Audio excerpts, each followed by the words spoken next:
Ester, capítulo 1. O banquete do rei. Estes acontecimentos ocorreram nos dias do rei Xerxes, que reinou sobre 127 províncias, desde a Índia até a Etiópia. Do trono real na fortaleza de Suzã, Xerxes governava seu império.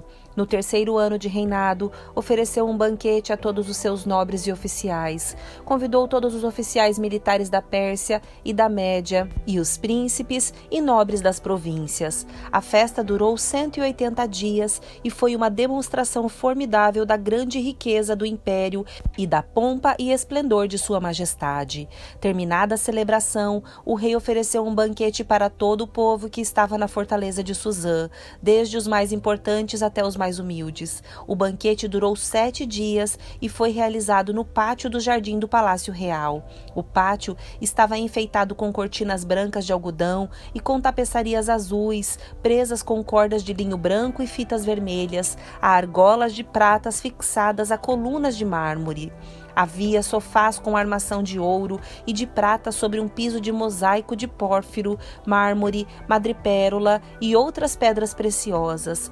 As bebidas eram servidas em taças de ouro de diversos modelos e havia grande quantidade de vinho real para mostrar a generosidade do rei.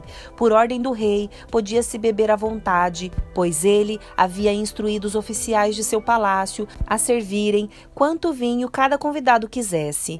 Na mesma ocasião, a rainha Vasti ofereceu um banquete para as mulheres no palácio do rei Xerxes. A rainha Vasti é deposta. No 7º dia da festa, quando o rei Xerxes estava muito alegre por causa do vinho, ordenou aos 7 eunucos que o serviam, Meumã, Bistã, Harbona, Bigtá, Abagtá, Zetar e Carcas, que lhe trouxessem a rainha Vasti, usando a coroa real. Ele queria que os nobres e os demais convidados contemplassem sua beleza, pois era uma mulher muito bonita. Mas quando transmitiram a ordem do rei à rainha Vasti, ela se recusou a ir. O rei ficou furioso e indignado. Então o rei consultou seus sábios, que entendiam das leis e dos costumes dos persas, e aos quais ele sempre pedia conselhos. Seus nomes eram Carcena, Setar, Admatá, Tarsis, Meres, Marcena e Memucã, 7 nobres da Pérsia e da Média. Tinham acesso direto ao rei e ocupavam os cargos mais altos do império. O que se deve fazer com a rainha Vasti? Perguntou o rei. De acordo com a lei, qual é o castigo para uma rainha que se recusa a obedecer às ordens do rei, transmitidas pelos eunucos? Memucã respondeu ao rei e aos nobres. A rainha Vasti ofendeu não somente o rei, mas todos os nobres e cidadãos das províncias do império. Mulheres de toda parte começarão a desprezar o marido quando souberem que a rainha Vasti se recusou a comparecer diante do rei. Antes de terminar este dia, as esposas dos nobres do rei em toda a Pérsia e a Média saberão o que a rainha Vasti fez e começarão a tratar o marido da mesma forma. Haverá grande desprezo e indignação sem fim. Portanto, se parecer bem ao rei, sugerimos que publique um decreto real, uma lei dos medos e dos persas, que não pode ser revogada. Determinará que a rainha Vasti seja expulsa para sempre da presença do rei Xerxes e que o rei escolha outra rainha mais digna que ela. Quando o decreto for publicado em todo o vasto império do rei, maridos de toda parte, seja qual for a posição social, serão respeitados pela esposa. O conselho pareceu razoável ao rei e a seus nobres, e ele aceitou a proposta de Memucã. Enviou cartas a todas as partes do império, a cada província, em sua própria escrita e língua, proclamando que todo homem devia ser o chefe de sua própria casa e ter sempre a última palavra. Ester, capítulo 2. Ester se torna rainha. Passada a indignação de Xerxes, ele começou a pensar em Vasti, naquilo que ela havia feito e no decreto que ele havia publicado. Então seus conselheiros sugeriram: permita que procuremos em todo o império moças belas e virgens para o rei, e que o rei nomeie agentes em cada província para que tragam essas lindas moças ao harém na fortaleza em Suzã. Regai, eunuco do rei e encarregado do harém, providenciará que elas recebam tratamento de beleza.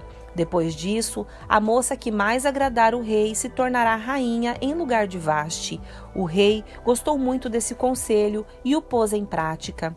Nesse tempo, havia na fortaleza de Suzã um judeu chamado Mardoqueu, filho de Jair. Era da tribo de Benjamim e descendente de Quis e Simei. Sua família estava entre aqueles que, com Joaquim, rei de Judá, tinham sido deportados de Jerusalém para a Babilônia pelo rei Nabucodonosor. Mardoqueu tinha uma prima jovem, muito bonita e atraente, chamada Hadassa, também conhecida como Ester. Quando o pai e a mãe de Ester morreram, Mardoqueu a criou como sua própria filha. Como resultado do decreto do rei, Ester e muitas outras moças foram trazidas ao palácio real, na fortaleza de Suzã, e colocadas sob os cuidados de Hegai, o encarregado do harém. Hegai ficou muito impressionado com a beleza de Ester e a tratou com bondade. Sem demora, providenciou que ela recebesse comida especial e tratamentos de beleza. Também lhe designou 7 moças escolhidas do palácio real e a transferiu com as jovens para o melhor lugar do harém. Mardoqueu havia instruído Ester a não revelar a ninguém sua nacionalidade nem a origem de sua família. Todos os dias Mardoqueu caminhava perto do pátio do harém para saber notícias de Ester e descobrir o que estava acontecendo. Antes de ser levada aos aposentos reais, cada moça recebia os 12 meses prescritos de tratamento de beleza, 6 meses com óleo de mirra e 6 meses com perfumes e cosméticos. Quando chegava a sua vez de ir aos aposentos reais, podia escolher do harém as roupas e joias que quisesse. À tarde era conduzida aos aposentos reais e, na manhã seguinte, ia para outra parte do harém, onde moravam as mulheres do rei. Ali ficava sob os cuidados de Saasgás, eunuco do rei encarregado das concubinas. Ela não voltaria a se encontrar com o rei, a menos que ele tivesse gostado muito dela e mandasse chamá-la pelo nome. Ester era filha de Abiail, tio de Mardoqueu. Mardoqueu havia adotado Ester, sua prima mais nova, como filha. Quando chegou a vez de Ester se apresentar ao rei, ela aceitou o conselho de Hegai, eunuco encarregado do harém. Não pediu nada além do que ele sugeriu e agradou a todos que a viram. Ester foi levada ao rei Xerxes no palácio real no mês de dezembro, no 7º ano de seu reinado. O rei gostou mais de Ester que de qualquer outra moça. Agradou-se tanto dela que pôs a coroa real sobre sua cabeça e a declarou rainha em lugar de Vaste. Para comemorar a ocasião, ofereceu a todos os seus nobres e oficiais um grande banquete em homenagem a Ester. Declarou aquele dia feriado em todas as províncias e distribuiu presentes generosos para todos. Mesmo depois que todas as moças haviam sido transferidas para outra parte do harém e que Mardoqueu tinha se tornado um dos oficiais do palácio, Ester continuou a manter em segredo sua nacionalidade e a origem de sua família. Ainda seguia as instruções de Mardoqueu, como havia feito quando vivia sob seus cuidados. A lealdade de Mardoqueu ao rei. Certo dia, quando Mardoqueu estava de serviço junto à porta do palácio real, 2 eunucos do rei, Bigtanã e Teres, guardas das portas dos aposentos do rei, se indignaram com Xerxes e conspiraram para matá-lo. Mardoqueu, porém, soube do plano e transmitiu a informação à rainha Ester, que contou ao rei em nome de Mardoqueu. Quando o caso foi investigado e descobriu-se que o relato de Mardoqueu era verdadeiro, os 2 homens foram enforcados. Tudo isso está registrado no livro da história do reinado do rei Xerxes. Ester, capítulo 3. A conspiração de Ramã contra os judeus. Algum tempo depois, o rei Xerxes promoveu Ramã, filho de Ramedata, o Agagita, e lhe deu posição de autoridade sobre todos os nobres do império. Quando Ramã passava, todos os oficiais do palácio real se curvavam diante dele para lhe demonstrar respeito, pois o rei assim havia ordenado. Mardoqueu, porém, não se curvava diante dele para lhe mostrar respeito. Então, os oficiais do palácio real perguntaram a Mardoqueu: "Por que você desobedece à ordem do rei?" Todos os dias lhe diziam isso, mas, ainda assim, ele não dava ouvidos. Então contaram tudo a Ramã para ver se ele iria tolerar a conduta de Mardoqueu, pois Mardoqueu lhes tinha dito que era judeu. Quando Ramã viu que Mardoqueu não se curvava para lhe demonstrar respeito, ficou furioso. Foi informado da nacionalidade de Mardoqueu e decidiu que não bastava matar somente a ele. Em vez disso, procurou um modo de destruir todos os judeus, o povo de Mardoqueu do império de Xerxes. Em abril, no 12º ano do reinado de Xerxes, foram lançadas sortes, chamadas Purim, na presença de Ramã, a fim de determinar o melhor dia e mês para executar o plano. A data sorteada foi 7 de março, quase um ano depois. Então, Ramã foi ao rei Xerxes e disse: há certo povo espalhado por todas as províncias de seu império que se mantém separado dos demais. Eles têm leis diferentes das leis dos outros povos e não obedecem às leis do rei. Portanto, não é do interesse do rei deixar que vivam. Se parecer bem ao rei, publique um decreto para que eles sejam destruídos, e eu darei 350 toneladas de prata aos administradores do governo para serem depositadas nos tesouros do rei. O rei concordou e, para confirmar sua decisão, tirou do dedo o anel com o selo real e o entregou a Ramã, filho de Hamedata, o Agagita, inimigo dos judeus. O rei disse: a prata e o povo são seus, faça com eles o que lhe parecer melhor. Assim, no dia 17 de abril, os secretários do rei foram convocados e um decreto foi redigido exatamente da forma como Ramã ditou. Em seguida, foi enviado aos mais altos oficiais do rei, aos governadores das respectivas províncias e aos nobres de cada província em sua própria escrita e língua. O decreto foi redigido em nome do rei Xerxes e selado com seu anel. As cartas foram enviadas por mensageiros a todas as províncias do império, com ordens para que todos os judeus, jovens e idosos, mulheres e crianças, fossem destruídos, mortos e aniquilados num único dia. A data marcada para que isso acontecesse era 7 de março do ano seguinte. Os bens dos judeus seriam entregues a quem os matasse. Uma cópia do decreto devia ser publicada como lei em cada província e proclamada a todos os povos, a fim de que estivessem preparados para cumprir seu dever na data marcada. Por ordem do rei, o decreto foi rapidamente enviado por mensageiros e também proclamado na fortaleza de Suzã. Então, o rei e Ramã se sentaram para beber, enquanto a confusão se espalhava pela cidade de Suzã. Ester, capítulo 4. Mardoqueu pede ajuda a Ester.